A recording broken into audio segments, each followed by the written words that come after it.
सभी को सादर जय जिनेन्द्र। मंगलाचरण करते हुए हम आगे बढ़ेंगे। आपको स्लाइड पर दिख ही रही है। सचमुच में मोक्ष पहाड़ के आधार से गोष्ठी चल रही है, पर जैसे पंच कल्याणकों में मोक्ष कल्याणक का दिन माहौल हो जाता है ना, शांत शांत सा, तो वो माहौल अब आ रहा है। कोई जा रहा है, जाने वाले, तो वो माहौल की फीलिंग अब आने लगी है। मोक्ष पहाड़ अब मोक्ष होने वाला है इस ग्रंथ के आधार से भी, हम सबके जीवन में भी। तो जो इसका मंगलाचरण है वो बोलेंगे।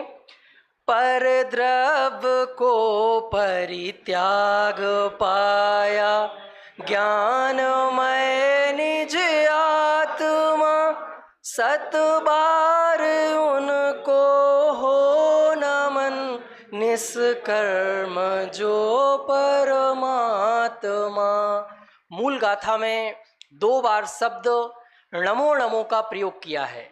ऐसे जिस आत्मा को प्राप्त करके सब कर्मों का नाश हो जाता है, किसकी महिमा है? जिस आत्मा को प्राप्त करके सब कर्मों का नाश हो जाता है, वह जीव स्वयं परमात्मा बन जाता है। और उसी पूरी प्रक्रिया का वर्णन आज की इस संगोष्ठी में हम देखेंगे। सबसे पहले तो आज हम थोड़ी सी बाहर की स्थिति परिस्थिति की बात करते हैं। आज पूरी दुनिया भिंदरियाई हुई है, और छोटे मोटे व्यक्ति नहीं, जो बड़े बड़े राष्ट्राध्यक्ष हैं दुनिया के, सुबह कुछ कहते हैं, दोपहर में कुछ कहते हैं, शाम को कुछ कहते हैं।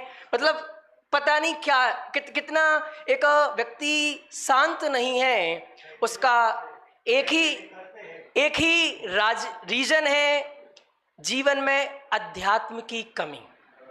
और जिन जिन के जीवन में हम अध्यात्म देखते हैं कि अध्यात्म है, उनके जीवन में एक स्थिरता है, उनके जीवन में एक शांति है। और सबसे अच्छा पॉइंट बोलूं तो प्रेजेंस ऑफ माइंड है। वो एक डिसीजन मेकिंग पावर है, क्या सोचना है, एक दूरदर्शिता है। मैं अपने ये सब कार्यक्रम करने के अलावा भी कम से कम 100 से 150 ऐसे लोग हैं जो 10,000 करोड़ से ऊपर का बिजनेस करते हैं। लिस्टेड कंपनियां हैं, ऐसे 100-150 पार्टियां हैं जिन्हें मैं पर्सनल कोचिंग करता हूं। मतलब महीनों में एक बार उनका नंबर आ पाता है। जब नंबर आता है तो तरसते हैं नंबर लाने के लिए, कि 1 महीने तक नंबर नहीं आए ना, तो कि जो बेचैनी रहती है, और ये जब पढ़ते हैं तो शांति मिलती है। तो अध्यात्म ही आधुनिक चुनौतियों के बीच आंतरिक शांति और स्पष्टता का कारण है। आप सब पढ़ रहे हैं, तो अध्यात्म है क्या? आज पूरी दुनिया में अध्यात्म की बात चल रही है। मैं थोड़ा सा और खुल के बात करता हूँ। सदगुरु के यहाँ बहुत स्पिरिचुअलिटी की बात चल रही है, बहुत बड़े बड़े चीज़ें चल रही हैं, कोर्स चल रहे हैं। श्री के यहाँ से भी सब कुछ चल रहा है, पूरी दुनिया में सब चल रहा है, और सब पीछे भाग रहे हैं। हम अध्यात्म से ही पूछते हैं कि अध्यात्म किसका नाम है। तो अध्यात्म 2 शब्दों से मिलके बना है। क्या? अधि प्लस आत्म। अधि मतलब होता है जानना। अधि मतलब क्या होता है? जानना। और आत्म मतलब आत्मा। तो आत्मा को जानना ही अध्यात्म कहलाता है। किसी प्रकार के क्रियाकांड का नाम अध्यात्म नहीं है, किसी प्रकार के बाहरी प्रपंच का नाम अध्यात्म नहीं है। आत्मा को जानना, इसका नाम अध्यात्म है। तो आत्मा को कैसे जाने? तो कहा है कि आत्मा 3 प्रकार का है। कितने प्रकार का आत्मा है? पर देखिएगा वहीं लिखा है कि आत्मा एक है, अवस्थाएं 3 हैं। से मोक्ष मार्ग प्रकाशक में टोडरमल जी बार बार लिखते हैं ना कि मोक्ष मार्ग 2 नहीं है, मोक्ष मार्ग तो एक ही है। उसका निरूपण कथन 2 प्रकार से किया जाता है। वैसे ही आत्मा 3 नहीं है, 3 प्रकार का नहीं है। आत्मा तो एक अखंड है, पर अवस्था की दृष्टि से 3 प्रकार का होता है। यहां भी समझना, कल जो बात आ रही थी ना, कहा नहीं जाता है ही, बिल्कुल उपस्थित 3 प्रकार का आत्मा। वो 3 प्रकार का आत्मा कौन कौन सा है, जो मेरा विषय है, चौथी पांचवी गाथा के आधार से बहिरात्मा, अंतरात्मा और परमात्मा, इनके लिए भी 3 शब्द प्रयोग किए हैं। बहिरात्मा मतलब जिसकी सारी दृष्टि बाहर पर टिकी हुई है, जिसके सुख दुख का संबंध सिर्फ बाहर से ही टिका हुआ है, जिसने अपना अस्तित्व बाहर से मान लिया है, जिसने अपना वजूद बाहर से मान लिया है, वो है बहिरात्मा। इसके बाद आते हैं अंतरात्मा। अंतरात्मा कौन है? जिसकी दृष्टि बाहर से हटकर अंतर में टिकी है कि मेरा जो कुछ है वो मेरे से है। मेरा यदि सुख हो रहा है ना तो वो मेरे अंदर से है। यदि कुछ मेरे जीवन में अशांति हो रही है, दुख हो रहा है, कोई प्रॉब्लम्स हो रही हैं, इसके लिए बहुत अच्छी पंक्तियां हैं। अपना सुख अपने में देखेंगे हम। क्या? अपना सुख अपने में देखेंगे हम, अपना वैभव अपने में खोजेंगे हम। तीसरी लाइन बहुत इंपॉर्टेंट है, अपने दुख के कारण अपने में ही खोजेंगे हम। क्या बोला? अपने दुख के कारण अपने में ही खोजेंगे हम, तो शीघ्र ही पाएंगे मोक्ष रूपी लक्ष्मी को हम। तो शीघ्र ही पाएंगे मोक्ष रूपी लक्ष्मी को हम। और इसके बाद जो तीसरी अवस्था है वो है परमात्मा, जिसे परम दृष्टि शब्द का प्रयोग किया है। अभी अभी क्लिक हुआ है। इनके लिए 3 शब्द और प्रयोग कर सकते हैं। बहिरात्मा के लिए अशुद्ध आत्मा, अंतरात्मा के लिए शुद्ध आत्मा, और जो परमात्मा है वो परम शुद्ध आत्मा जो है वो अपन कह सकते हैं परमात्मा।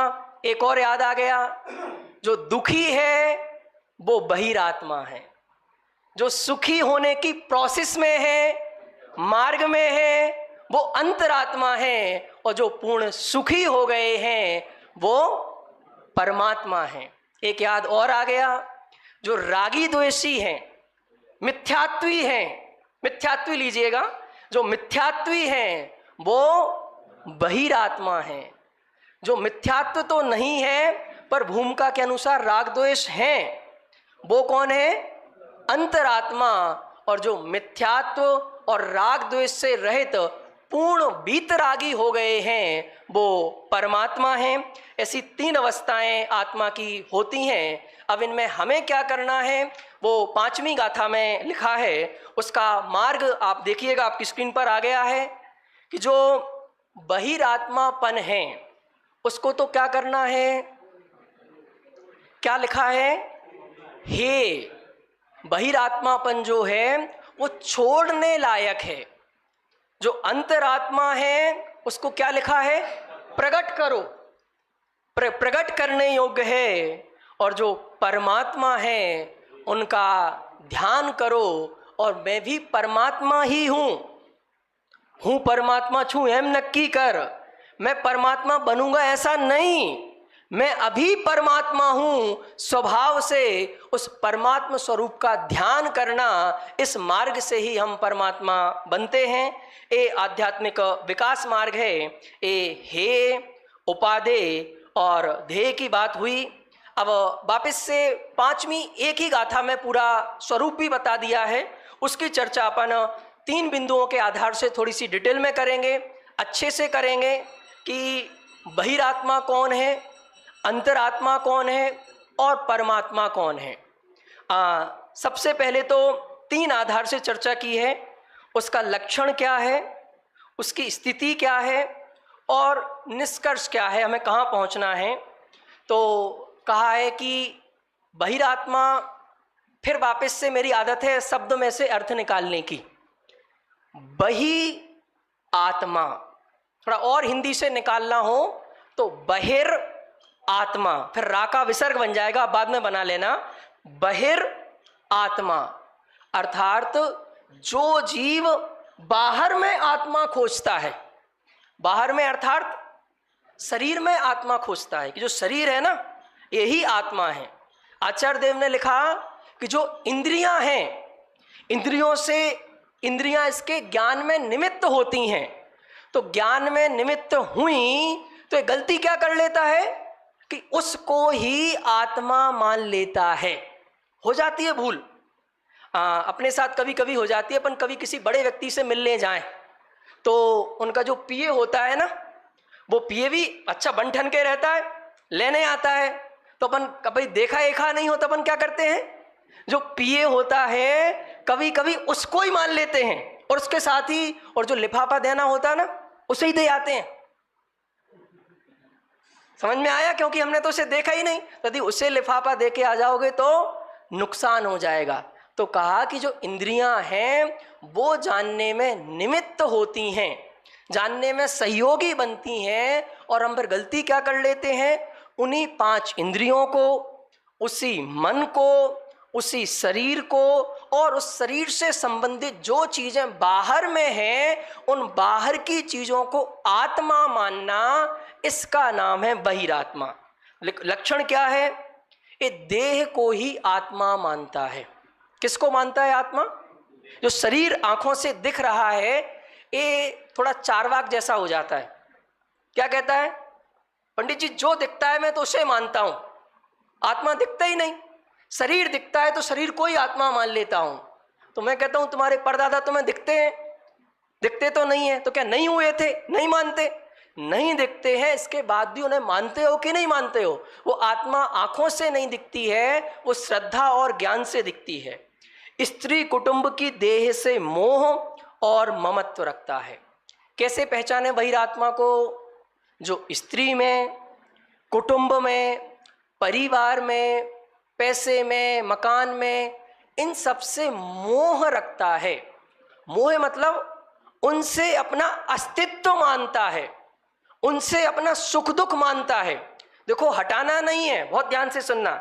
स्त्री बुरी नहीं है, शरीर बुरा नहीं है, पर जब एक ये हो जाता है कि ये स्त्री रहेगी तो ही मैं जिंदा हूं, ये चली जाएगी तो मेरा क्या होगा, ये है तो मेरा सुख है, ये नहीं रहेगी तो मैं दुखी हो जाऊंगा। जो ये मान्यता है ना, इस मान्यता का नाम है बहिरात्मापन।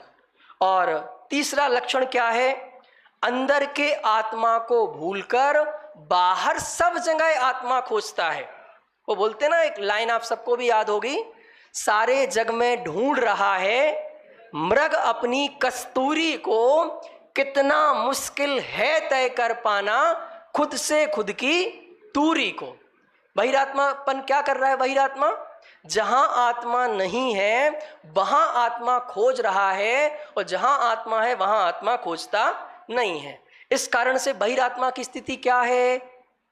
मिथ्या दृष्टि है, अज्ञानी है। और ठीक है पंडित जी, अज्ञानी रहे, मिथ्यात्व है, इससे आपको क्या फर्क पड़ता है? इससे आपको तकलीफ क्या है? तो कहा भैया आप अपने जीवन में दुख चाहते हो कि नहीं चाहते हो? बीमारी चाहते हो कि नहीं चाहते हो? तो बीमारी कैसे आती है? आपके बिजनेस में लॉस होता है, कैसे होता है वज्रसेन जी? पाप के उदय से। और पाप का उदय आता कहां से है? जब आप पाप करते हो, पाप बांधते हो। तो कहा कि जो बहिरात्मा है वो निरंतर कर्म बंधन करता है। जब तक आप बहिरात्मा हैं, चाहे कुछ कर रहे हो नहीं कर रहे हो, यहां भी बैठे हो, पूजा भी कर रहे हो, पर यदि बहिरात्मापन नहीं छूटा तो निरंतर निरंतर 24 घंटे आपको कर्मों का बंद हो रहा है, और आगामी जीवन में भी केवल देह का ही भला सोचता है। जो बहिरात्मापन है वो आगामी जीवन में किसका भला सोचता है? कि जो मेरा इस शरीर का नाम है ये कैसा बना रहे, इसकी जय जयकार कैसे होती रहे। अरे भाई इसकी मत सोच, अब जो तुझे अनंत काल के लिए जाना है उसको लेके क्या तैयारी है। इसके बाद बहिरात्मा का जो दुष्चक्र है, उस दुष्चक्र से बाहर निकलना पड़ेगा। कि जब तक देह का अध्यास रहेगा, जब तक देह में ममत्व बुद्धि रहेगी, तो तुझे परद्रव्य से मोह रहेगा। जब तक देह को अपना मानेगा तो तुझे मोह होगा ही होगा, और जब तक मोह होगा तो नियम से कर्मों का बंध होता रहेगा। और जब तक कर्मों का बंध होता रहेगा तब तक कर्म उदय में आते रहेंगे, और जब तक कर्म उदय में आते रहेंगे तुम दुखी होते रहोगे। जब तक दुखी होते रहोगे तब तक संसार में घूमते रहोगे। तो यदि अब दुखी नहीं होना हो, संसार में घूमना नहीं हो, तो कर्म बंधन की प्रक्रिया हमें रोकना पड़ेगी। इसके बीचों बीच एक वाक्य लिखा है और उसमें मैं की जगह से पढ़ना, ये अभी एआई में थोड़ी सी कमजोरी है, ये अपन को सुधारनी पड़ेगी। बाहर में कोई बहिरात्मा नहीं है। बाहर से क्या बोला? बाहर के किसी क्रियाकलाप से कोई, जैसे शरीर है तो बहिरात्मापन है, शरीर के होने से बहिरात्मा नहीं है। उस बहिरात्मापन मतलब शरीर में जो ममत्व बुद्धि है। क्लियर हो रहा है क्या आपको? इंद्रिय कुछ होता क्या है, हम थोड़े से पढ़ते हैं ना तो शरीर से घृणा करने लगते हैं, इंद्रियों से घृणा करने लगते हैं। क्यों घृणा करने लगते हैं भाई साहब? कि इस इंद्रियों के कारण मैं बहिरात्मा हूं। अरे भाई, ये इंद्रियां टूल्स हैं, ये इंद्रियां टूल्स हैं, और टूल्स कभी ना अच्छे होते हैं ना बुरे होते हैं। टूल्स तो टूल्स होते हैं, वस्तु तो वस्तु है। तो शरीर ना अच्छा है ना बुरा है। तो बहिरात्मा किससे है जीव? किससे? शरीर के कारण से, इंद्रियों के कारण से नहीं। उसमें जो ममत्व बुद्धि है कि जो इंद्रियां हैं ये ही मैं हूं, ये जो शरीर है यही मैं हूं, ये जो मान्यता है उस मान्यता का नाम है बहिरात्मापन, और उस बहिरात्मापन से ही जीव बहिरात्मा है। तो कौन कौन बहिरात्मा है यहाँ?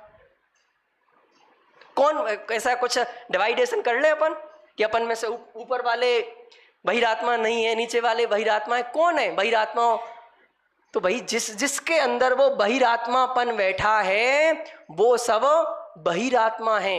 अब ऐसा भी हो सकता है कि बहुत बड़ी पदवी पर बैठे हैं, पूरी दुनिया में जय जयकार हो रही है, पर अंतर में यदि बहिरात्मापन बैठा है तो वो बहिरात्मा है, और पीछे चेयर पे बैठा हुआ कोई व्यक्ति बिल्कुल सामान्य सा, बिल्कुल साधारण सा, जिसे दुनिया में कोई नहीं जानता है, उसका बहिरात्मापन छूटा हो और अपने आत्मा से अपना अस्तित्व मानता हो, वो बहिरात्मा नहीं है। तो बहिरात्मापन पूरे तरीके से छोड़ने योग्य है।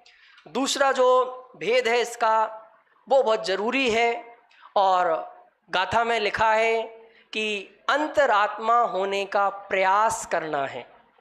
क्या मतलब? हमारे हाथ में जो पुरुषार्थ है ना, वो क्या पुरुषार्थ है? एक ही पुरुषार्थ है कि हमें अंतरात्मा बनना है, अंतरात्मा होना है। तो अंतरात्मा क्या है? इस पूरा लिखा हुआ है, आप चार्ट के माध्यम से देख रहे होंगे कि जो अचेतन शरीर, इंद्रियां और मन, इनसे भिन्न जानना। किसको? चेतन देखने और जानने वाला जो ज्ञायक भाव है वह मैं हूँ। बाहर और अंदर के आत्मा के बीच का अंतर नजर आते ही भेद ज्ञान प्रकट होता है। अंतरात्मा भी अपन शब्द से ही समझते हैं। शब्द को तोड़ो, दो शब्द हैं, अंतर प्लस आत्मा। जो अपने आत्मा को अंतर में खोजता है, अंतर में खोजता मतलब जहां है वहां खोजता है। अभी तक गलती क्या कर रहा था कमलेश जी भाई साहब?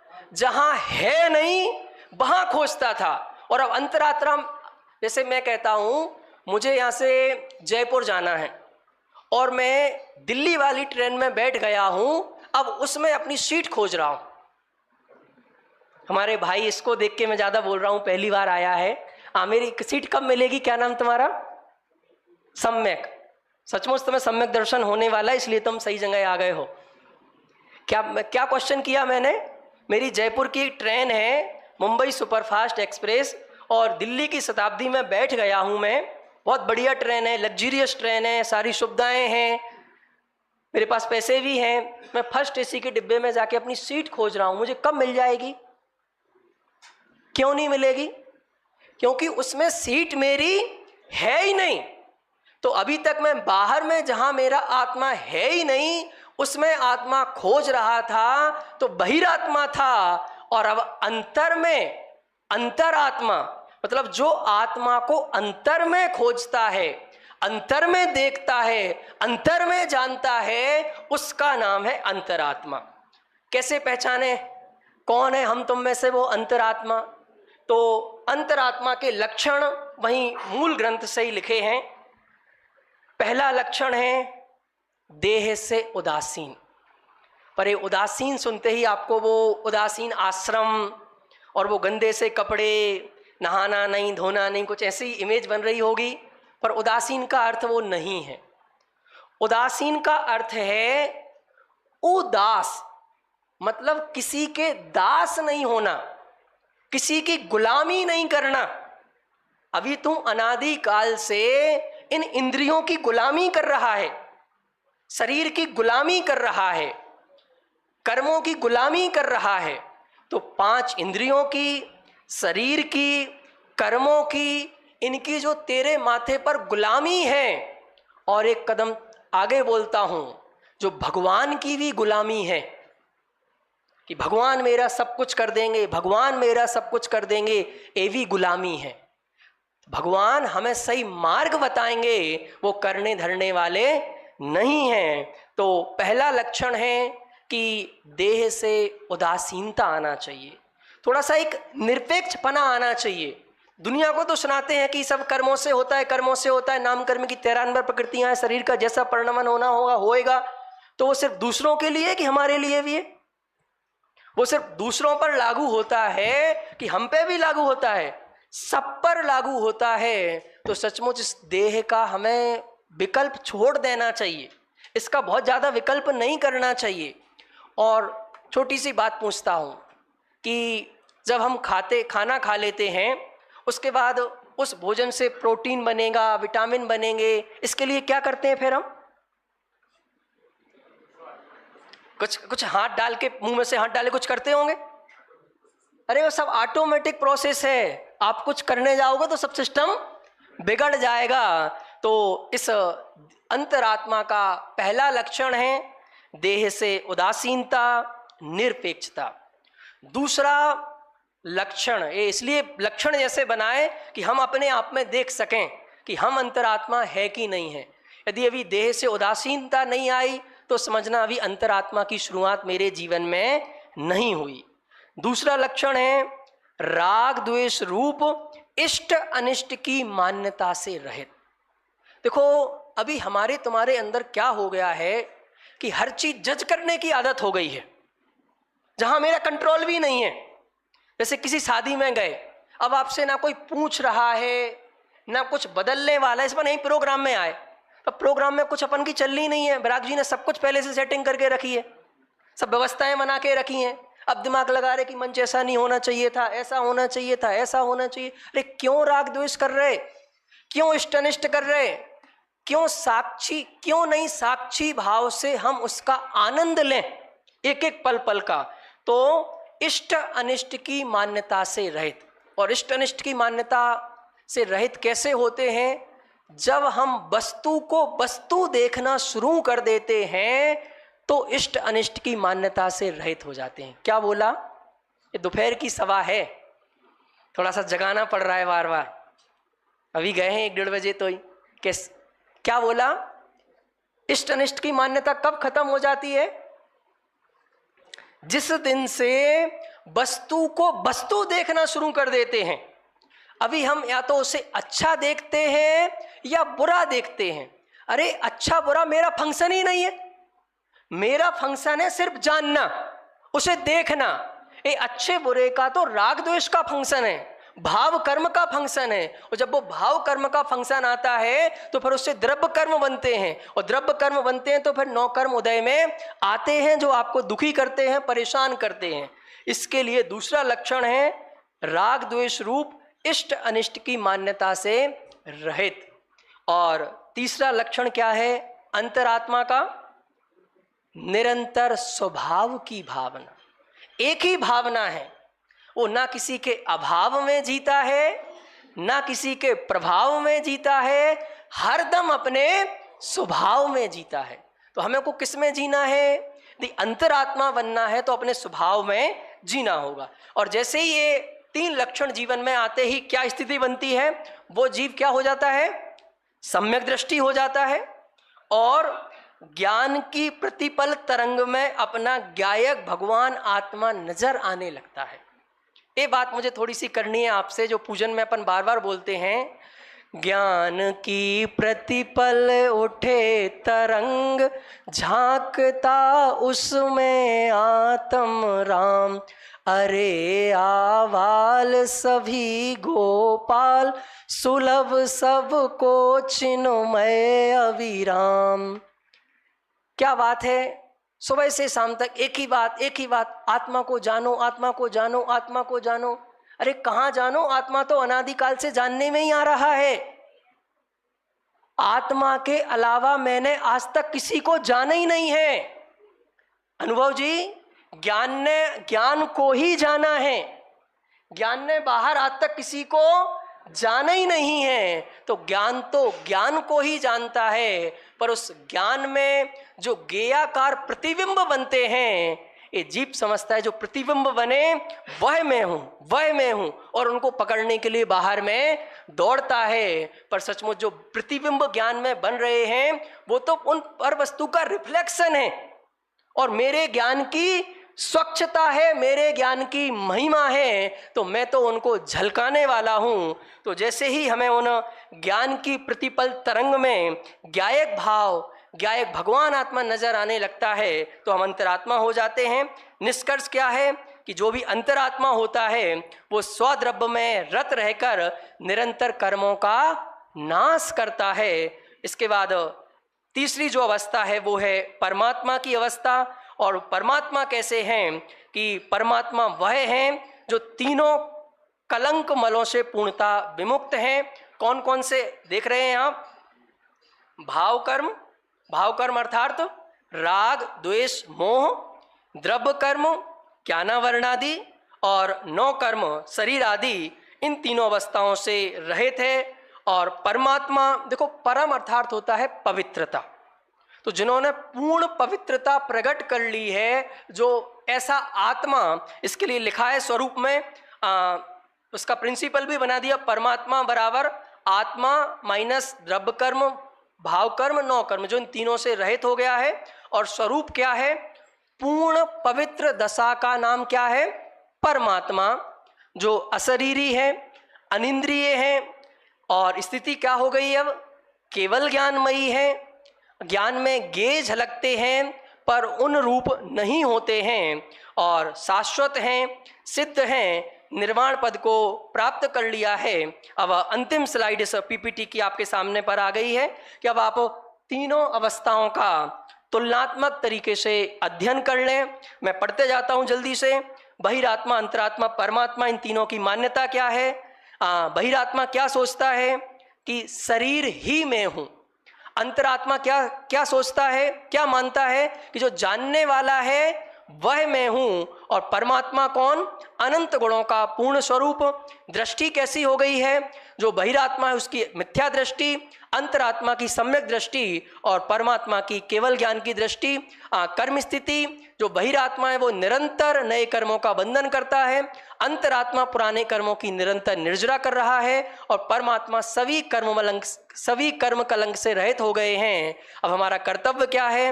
बहिरात्मापन को छोड़ना है, अंतरात्मापन को प्रकट करना है और जो परमात्मा है उनका ध्यान करना है। अंतिम, परमात्मा कोई अन्य सत्ता नहीं है बल्कि आत्मा का ही भविष्य है। जो इस प्रकार से गाथा की मूल लाइन है, जो इस प्रकार से परमात्मा का ध्यान करता है वह ऐसा ही हो जाता है। तो हम सब परमात्मा का ध्यान करके परमात्मा बने, इसी मंगल भावना के साथ। जय जिनेंद्र।